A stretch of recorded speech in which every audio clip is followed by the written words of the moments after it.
Furman, Clay Travis, and Cousin Sal.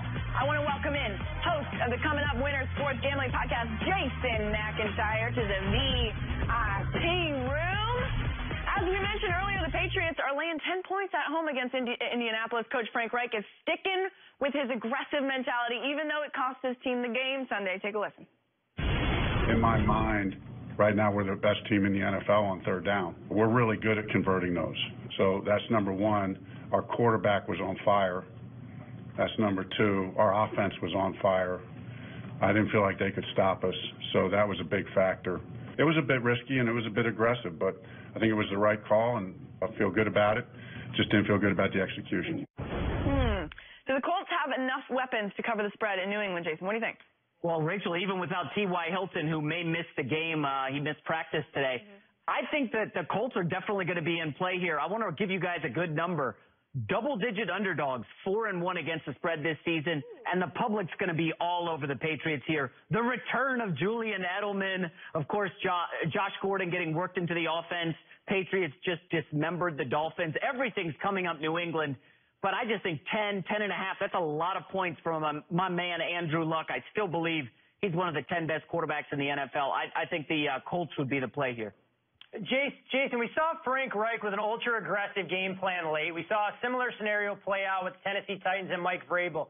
When you're handicapping, do you prefer coaches that play by the book, or do you love that aggressive mentality? Or ultimately, does it depend on which side of the equation your result happens to fall? I would lean toward the aggressive nature. Remember, Frank Reich was the offensive coordinator of the Eagles in the Super Bowl, the offensive coordinator of a team that hung over 600 yards of offense against Bill Belichick and the Patriots. I love the aggressive nature. I think, listen, again, Todd, if this is a 17-point game late in the game, you're telling me Andrew Luck can't come in the back door and get me that cover? I love the double-digit underdog here. All right, moving on. The Packers are coming off a home win over the Bills on Sunday, in which Aaron Rodgers said their defense played at a Super Bowl level, while the offense played like a non-playoff team. Take a listen. We were championship defensive level and non-playoff team offensive level today. That was not great by any stretch of the imagination. We need to find ways to get our playmakers in position to get some more opportunities. Obviously, some concerns from Aaron Rodgers there. Green Bay travels to Detroit and is laying just 1 point on the road. Jason, what's the play in this game? What do you think? Rachel, I'm stunned that the Packers are this small of a favorite on the road. You know, what really jumped out at me, not the defensive shutout, but Aaron Jones, the return from suspension for the Packers. He averaged almost 6 yards a carry in that game against Buffalo. What's he going to do against the Detroit Lions, who have the worst run defense in the league? They just got shredded by Ezekiel Elliott last week. I don't know how anybody can play the Lions here, and I want to give you this number. Aaron Rodgers in his last 11 in Detroit, 8-3 against the spread. I know the Lions have a new coach and everything. I got to go Packers here. Jason, let's talk about that new coach, because I see Mike McCarthy and Matt Patricia. Which one lasts longer? Because it's time to maybe start thinking Mike McCarthy could take a back seat. Wait, well, why do you want to get rid of Mike McCarthy? I mean, I know historically he's not been great. What have you seen this year? Why would you want to eliminate him? First of all, I'm the king, and I don't have to give excuses as to why I'm getting rid of anyone. You don't have to answer questions. I'm sorry. No, I don't know. What if they go 8-8 or 9-7, or they have a tie?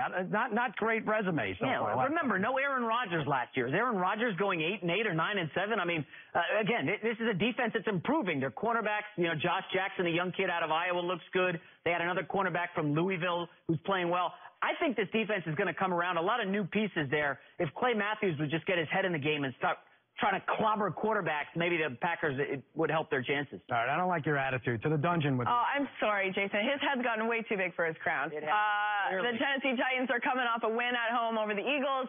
This week, the Titans travel to Buffalo, where they're giving up 3.5 points to the Bills. Jason, do you agree with the line? Oh, 3.5 points. Listen, I'm tight with Clay Travis. We go way back. Clay, I'm sorry here, man.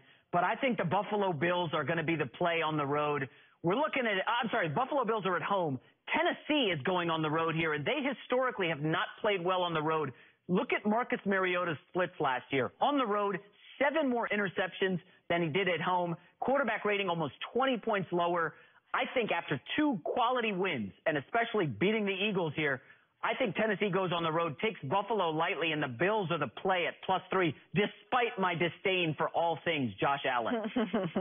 I think what you have to analyze here, honestly, is the impact that Mike Vrabel has brought to bear on the Titans this year. They love this guy. You just saw Josh Allen couldn't score. I mean, but for the game against the Vikings, I think everybody would be saying the Bills have no chance in this game. The Titans actually have a pretty good defense. I don't think they're going to give up much to Josh Allen. I think it's going to be low scoring. I actually like the under. I think it's down to like 39.5. But I think the Titans will win this game by double digits. Remember, I think the score will be something like 20-10. Your Titans were down 17-3 at home against the Eagles. They got a little bit lucky there at the end of the game, but I digress. The worst fans. Well, I mean, if you look at the way that broke down, there were a couple of big-time plays that Carson Wentz made, and then the defense kind of got better. We had an injury at the quarterback situation. Dory Jackson was out for the second touchdown pass. I don't think that would have happened otherwise, but all right, a win is a win is a win. Through the whole game that happened last weekend. Speaking of last weekend, Jason, you loved the Cowboys -3 at home versus the Lions, and they didn't cover. This week, the Cowboys travel to Houston with a banged-up Ezekiel Elliott. Cowboys owner Jerry Jones sounds confident Zeke will be himself this Sunday. Here's what he said. I do want that kind of workload for him. He's healthy. He's very physical. You take more when you're contesting Zeke than you give out. In other words, he wins most of those physical confrontations. He wins them. And that takes its toll on the defense. He's got the best voice. Jason, it sounds like you're sticking with the Cowboys again this week. Who are now getting 3 points? Are you sure you want to bet the Cowboys again? Can you use your superpowers and get Jerry Jones a lozenger? My gosh, that guy's struggling. I would love to have him on the show and just listen to him. While we're at it, Rachel, can we get them a new head coach? I mean, Jason Garrett with those awful calls at the goal line just killed me last week, and I feel bad. I gave out the Cowboys as the lock of the week. Naturally, they didn't cover. That one stuck me deeply. I will say this. I don't love anything about the Houston Texans, and in a battle of two bad coaches, I'm siding with Jason Garrett here. As long as Ezekiel Elliott's fine, I know he was a little dinged up in the Detroit game. I get the better defense here with the Cowboys. I get the better running game. I think in the Battle of Texas, Dallas getting 3.5 points, I got to go with the Cowboys. All right, thanks, Jason. Great stuff as always. Coming up next, the guys tell you who they think will continue to shine, who should update their resumes, and who will win this season of Lock It In. I've got some thoughts coming up next.